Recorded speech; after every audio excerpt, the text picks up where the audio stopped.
నరేంద్ర మోడీ గారు దేశాన్ని ముందుకు తీసుకెళ్తున్నారు. పీఎం కిసాన్ నిధి కింద ఏడాదికి 6,000 రూపాయలు రైతులకు అందిస్తున్నారు.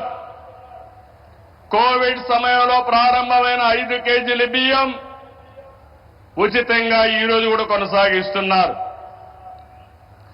దేశాన్ని బలమైన ఆర్థిక శక్తిగా మార్చడానికి make in India, startup India, skill India, digital India, Gati Shakti, Bharatmala వంటి ఉద్యమ కార్యక్రమాలతో దేశాన్ని ముందుకు తీసుకెళ్తున్నారు.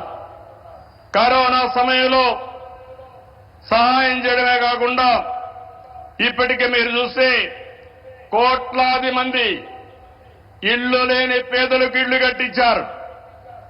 ఇంకో పక్క మొన్ననే జనవరి 1వ తారీఖున ప్రత్యేకంగా కేబినెట్ పెంచి నేను రైతులతో ఉంటానని చెప్పిన వ్యక్తి నరేంద్ర మోడీ గారు అని చెప్పి నేను మీకు తెలియజేస్తున్నా.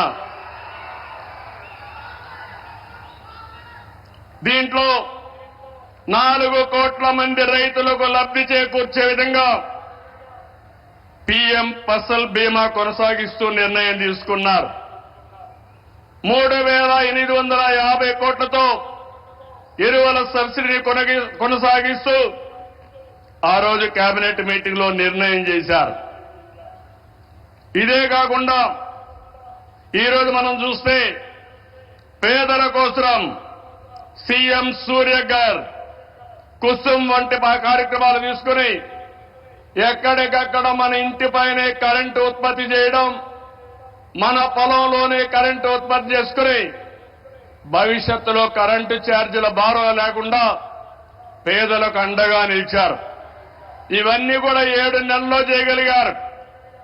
వారి విధానం సబ్కా సాత్, సబ్కా వికాస్, సబ్కా విశ్వాస్, ఇదే నినాదంతో ముందుకు పోతున్నారు. అందుకే మీరు చూశారు 2014లో 11వ స్థానం భారతదేశం, ఇప్పుడు 5వ స్థానం. 2029కి 3వ స్థానానికి వస్తుంది. 2047కి భారతదేశం ప్రపంచంలోనే మొదటి స్థానంలోనో 2వ స్థానంలో ఉంటుంది.